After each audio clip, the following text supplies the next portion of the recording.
I want Overeem next. You know, like I said earlier, I'm already greased and oiled up for him, so we ready.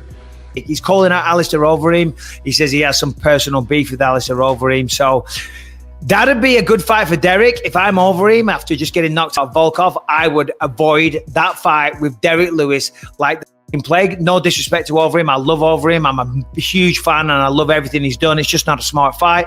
If I'm Volkov after beating Overeem last week, I'm probably trying to get that rematch with Derrick Lewis. Lewis is going to have to try and stay busy. Number one, he wants to earn money. That's how we earn money. And he's earning hundreds of thousands of dollars.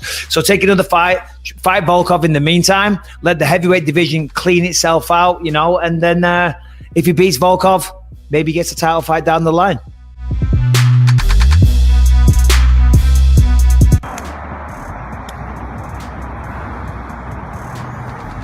Yeah. Let's go. 2, 4, 6, 8. Watch this back and be so damn cheated. Trying in my hand, then I'm really.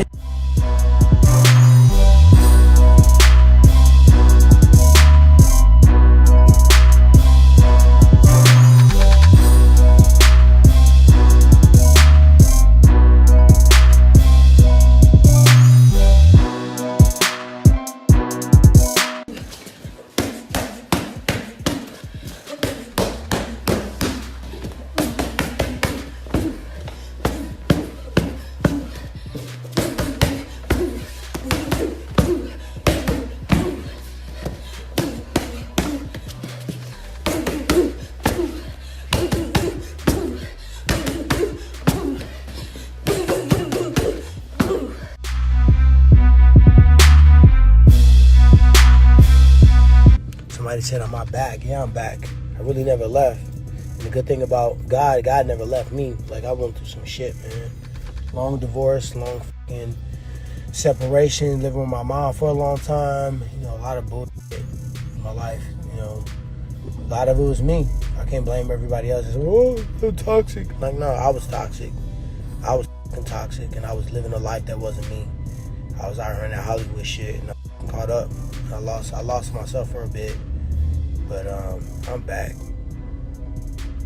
I'm on my bag, back on my shit. Yeah.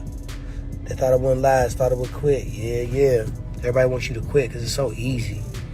Because they want you to quit or say quit, they quitters. Because it's so easy for them. They can't fathom. Why would you keep going? Why would you do this? Why would you do that? Bare knuckle fighting? Shit. I bare knuckle fought my whole fucking life. I ain't get paid for it. They give me a half a bag, I go in there and scrape somebody. I can't do that though. So my contract won't allow right now, but shit, push come to shove, I gangbang my whole life. Will I fight somebody for a meal ticket with no gloves on?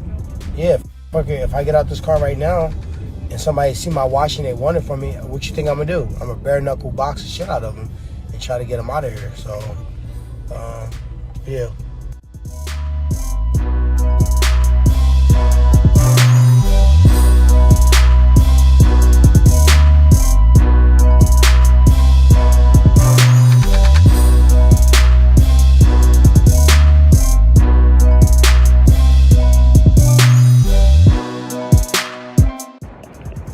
Hey, good morning, everybody. Just got done with an awesome run. Can't wait to go fishing. Gonna get on the water with Nick, the informative fisherman, and my boy Anthony, the shark Avila, one of my teammates. And I came back into the parking lot of the hotel that I'm staying at in Sacramento to this. Looks like somebody decided to break into Old Blue overnight, and they left one of my old school original custom signature suitcases that Muscle Farm gave me back in the day. That was sitting outside the truck, so apparently they didn't like what was inside there. They went in through the window, obviously, and yeah, they went to town. So whatever, you know what I always say, at a time like this, they needed it more than I did. So I hope they enjoy the clothes. I hope they enjoy whatever they got out of Old Blue, because it ain't gonna faze me. I'm just glad I get to get out there and do some fishing. And they left my fishing stuff, so.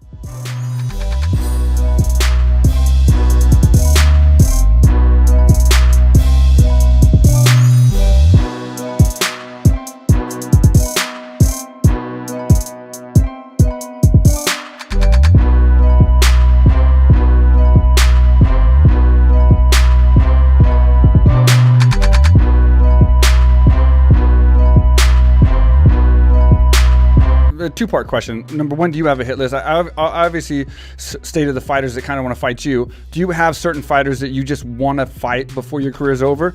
And would you ever consider, because Henry just recently came out, he was on my podcast as well, but he didn't say it on my podcast, obviously. He said it with the Smo, I think. He just recently came out and was a little negative towards you about your fight with him. Would you ever consider going and fighting him again just to have that fight again? So your hit list, and then is he on your hit list, I guess, is a good way of wrapping this into one question. Yeah, I guess I really haven't sat around and thought about a hit list exactly, right? But yeah, he's on.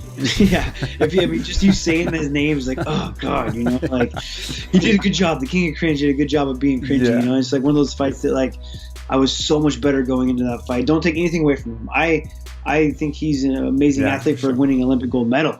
You know, like I give him more credit for being an Olympic gold medalist than I do winning a UFC champion. And that's something, because I've wrestled my whole life, that is quite amazing, right? But I'm so much of a better fighter of him, well-rounded wise.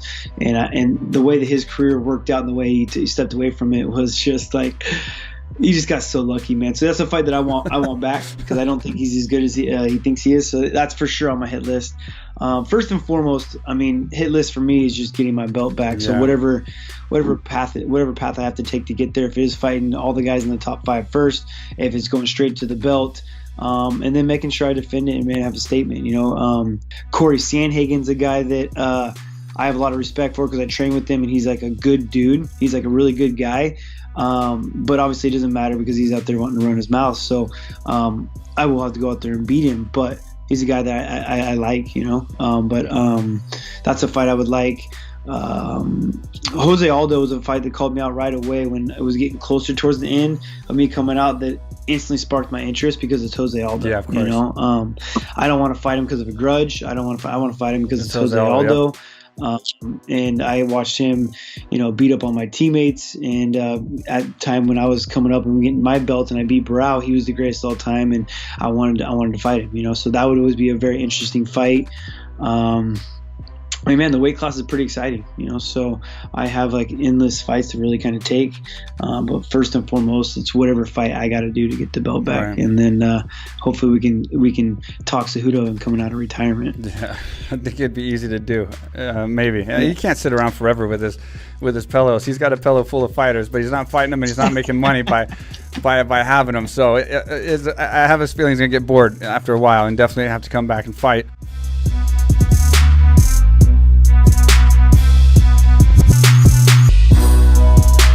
He's meeting with Dana. Why does Dana keep putting these meetings on with him when Khabib says all along, I don't want to fight? Why do they keep having these meetings? I think like a month ago or a couple weeks ago, Khabib posted a photo of Dana White, and he said like he's a living legend, right? When a living legend like Dana, because you know I believe he's the godfather of the sport, and a lot of people said I am kissing, but no, I respect the man. I respect the man, and I love the man for what has done with the sport and what have, you know, without him, none of these fighters would be millionaires. You know what I'm saying? You know, right. None of these guys be millionaires, and not all of them. Some of them did. And I think without Dana or Lorenzo and some of these guys, and all the time, you should never forget who began something so good for everybody, right? 20 years he's owned it now. But it's keep getting bigger. You know, it's keep getting bigger. Guys making more money. And of course, if any business guy is gonna say they always want more money. If you give somebody $100 million, they want more money. If you give him $2, they want more money. It's just a human nature. Guys want more money all the time, right? We all do. But realistically, when Dana say, you know, they're gonna meet, they will meet. They'll probably meet probably after Islam Makhachev fight. How Israel Adesanya is going to do at light heavyweight, but that card is just stacked top to bottom. In your estimation, is that one of the biggest cards that you've put together in recent history? Yeah, it's a fun one. Obviously, the greatest female fighter of all time, Israel Adesanya, and finally Sterling gets a shot at the title. So, can you say that again? Just the way you said it. Just the same way.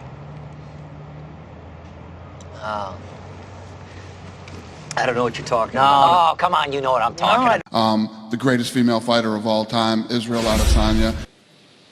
Why are they looking at my titties?